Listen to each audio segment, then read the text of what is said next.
ॐ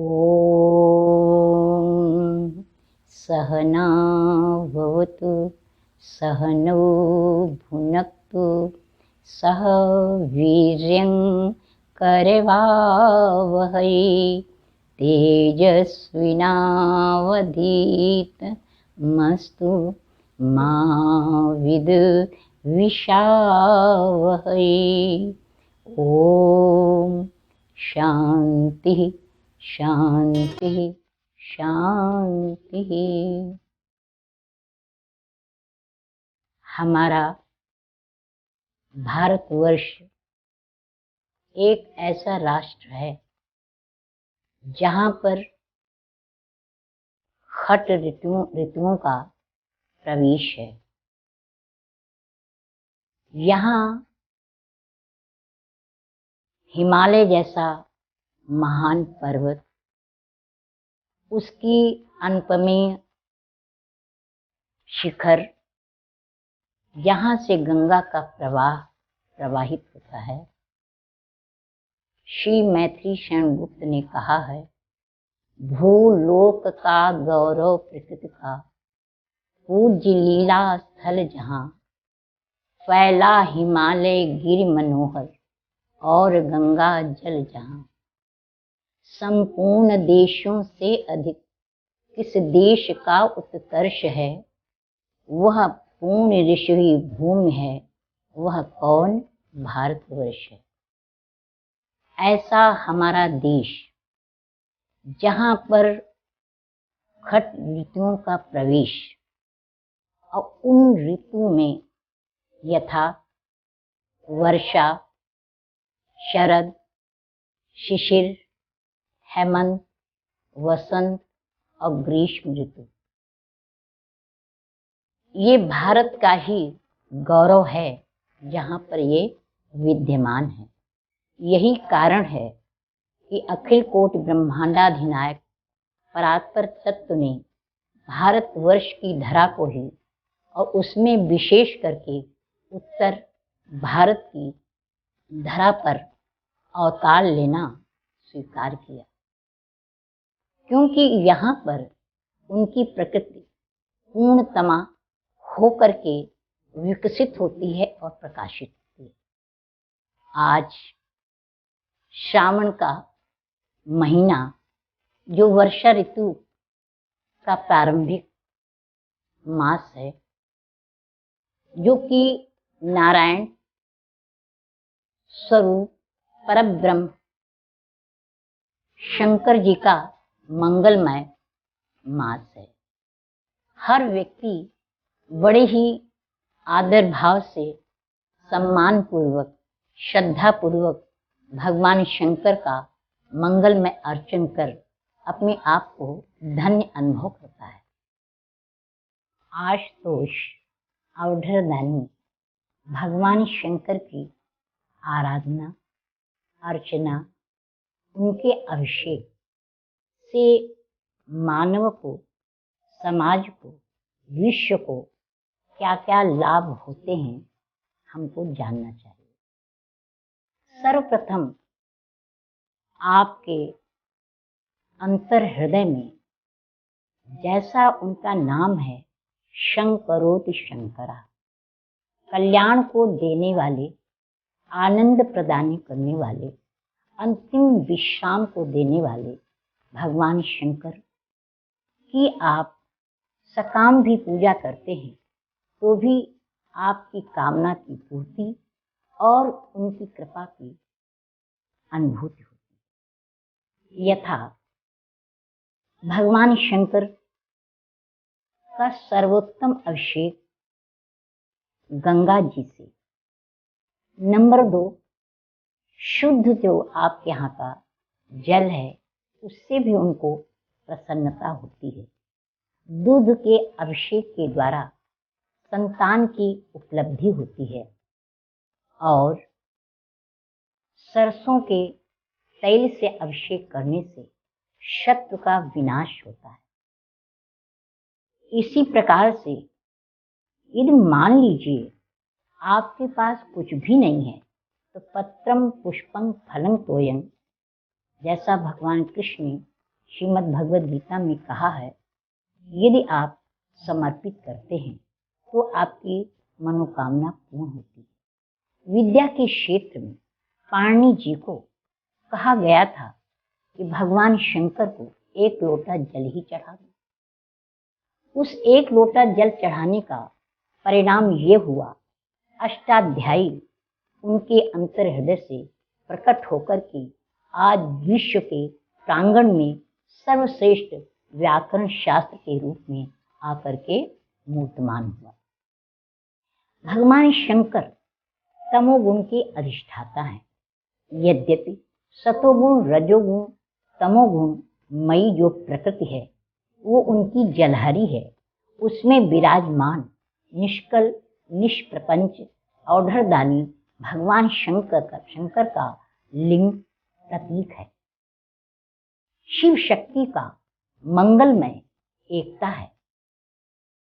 वो तमोगुण के अधिष्ठाता संहारक देवता होने के नाते जितना भी संहार करने योग्य समाज को जो विषमताएं, जो रोग, जो परेशानियां आकर के खड़ी होती हैं, चाहे वो दैहिक परेशानियों के रूप में हो, चाहे भौतिक परेशानियों के रूप में हो, और चाहे दैविक परेशानी के रूप में। यथा आज संपूर्ण विश्व कोरोना के भय से तप्त हो रहा है। सबके हृदय और संपूर्ण विश्व के जो कर्णधार हैं उनको सोचने के लिए बाध्य कर रहा है कि कैसे इससे युद्ध किया जाए। यदि आप इससे मुक्त होना चाहते हैं तो उनका अभिषेक करें। श्रावण मास में आप अच्छी तरह से मात्र जलधारा से तो आपका उद्धार हो सकता है। ओम नमः शिवाय करते हुए आपको रुद्राष्टाध्यायी नहीं आती, कुछ नहीं, लेकिन ओम नमः शिवाय, ओम नमः शिवाय करते हुए आप करेंगे तो आपका अवश्य में मनोवांछित अभिष्ट वस्तु है आपको प्राप्त होगी। कितने ही लोग शिव पुराण आदि में आते हैं। कितनी दुर्दशा को प्राप्त हो गई थी चंचुला, उसकी दुर्दशा को निवारण करने वाले भगवान शंकर शिव पुराण के रूप में अवस्थित होकर के उनकी कथा के माध्यम से उनके कानों में जा कर के उसकी दुर्दशा, उसकी पतना अवस्था को दूर करके और उसमें इतना क्षमता ला दी कि भगवती पार्वती की वो सखी बन गई और अपने पति बिंदु का भी उद्धार कर दिया। ये क्या है? कामना युक्त साधना करने पर क्या नहीं हो जाता। और तो जाने दीजिए, लंकेश्वर रावण जो इतना बड़ा लंकाधिपति हुआ, किसकी कृपा से हुआ? एक मात्र भगवान शंकर की ही कृपा से हुआ था, जो कि अभिमानी हो गया। क्यों? जो उनसे शक्ति प्राप्त की, जो उनसे कृपा प्राप्त की, जो उन्होंने भौतिक शक्तियों को प्राप्त किया, विश्व विजयिनी शक्ति को प्राप्त किया, उसका उपयोग धर्म के रास्ते में नहीं किया, सन्मार्ग में नहीं किया, परिणाम उसका विनाश हुआ। ये बताता है, ये तुम शिव की उपासना करके उनके अनुग्रह को प्राप्त करते हो, उनके द्वारा प्राप्त जो मनोवांछित चीजें हैं उनका धर्म के मार्ग में, शुद्धता के मार्ग में आप प्रयोग करते हैं तो निश्चित ही आपकी विजय होगी। जैसे कि बड़े बड़े से जनक भी भगवान शंकर के बहुत बड़े उपासक थे। यही कारण था कि भगवान शंकर का धनुष उनके राजमहलों में था, जिसको सीता भगवती ने एक हाथ से उठा करके वहां पर सफाई कर दी। तो ऐसे जनक के यहाँ पर ब्रह्म विद्या से लेकर उच्च विद्या से लेकर के समग्र भौतिक विद्याएं वहां विद्यमान थी। स्वास्थ्य भी था, समृद्धि भी थी, आध्यात्मिक शांति भी थी, सब कुछ था। आओ हम सब लोग भी इसी प्रकार से कार्य करें और कुछ नहीं तो जय शिव शंकर हर हर गंगे का ही स्मरण करें तो हमारा मंगल होगा। और अगली बात यह है कि वह त्रिदेव जो हैं, सतोगुण के अधिष्ठाता भगवान विष्णु, रजोगुण के अधिष्ठाता ब्रह्मा जी, तमोगुण के अधिष्ठाता भगवान शंकर,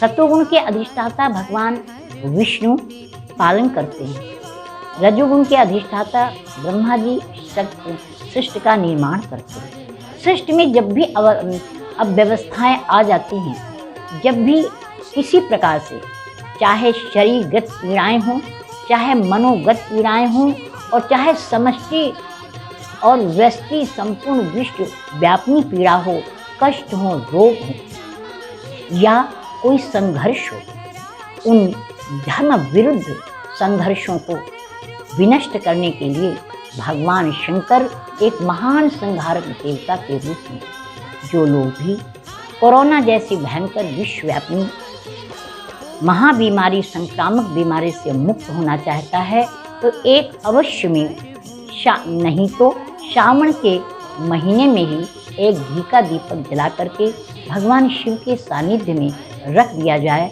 और उनसे ये कहा जाए कि हे नाथ, आपके चरणों में ये दीपक समर्पित है।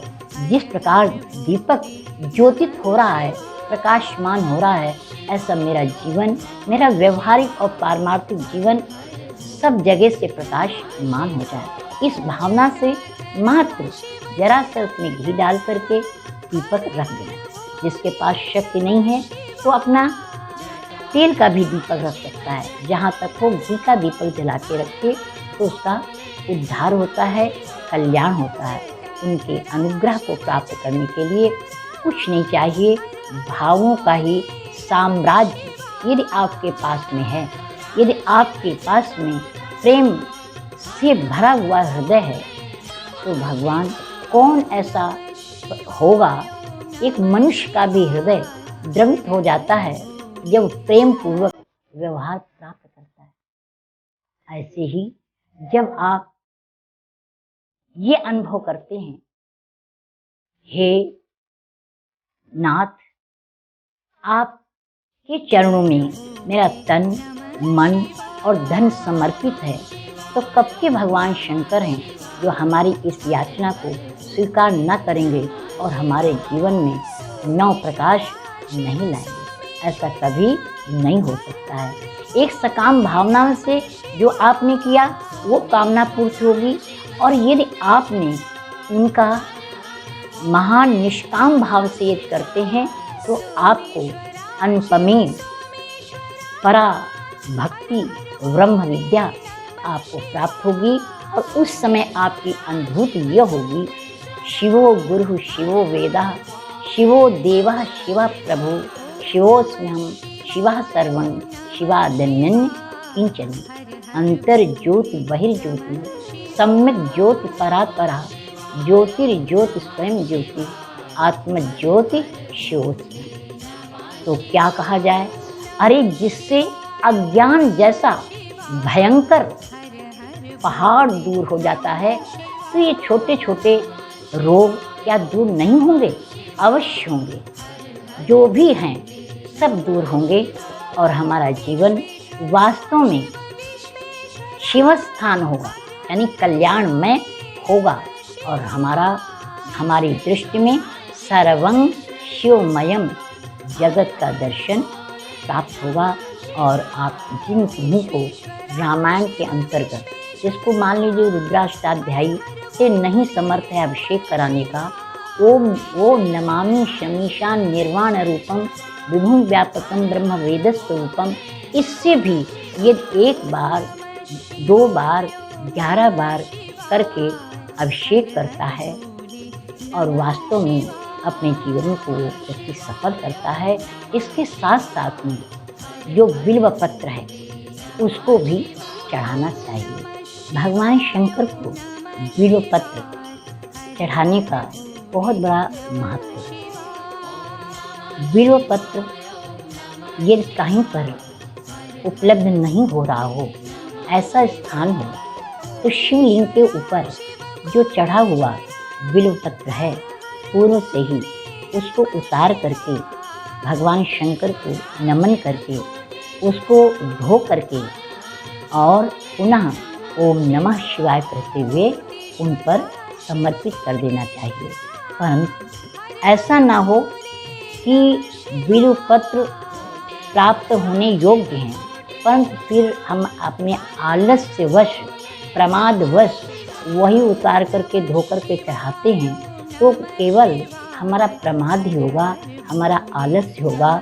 और भक्त के साम्राज्य में, आराधना के साम्राज्य में ये बहुत बड़ा अपराध है। बिल्व पत्र का मतलब ही है सतोगुण, रजोगुण, तमोगुण। जो विशिष्ट प्रकृति की चीज़ें हैं वो सारी की सारी परब्रह्म शिव के ऊपर चढ़ाई जा रही हैं।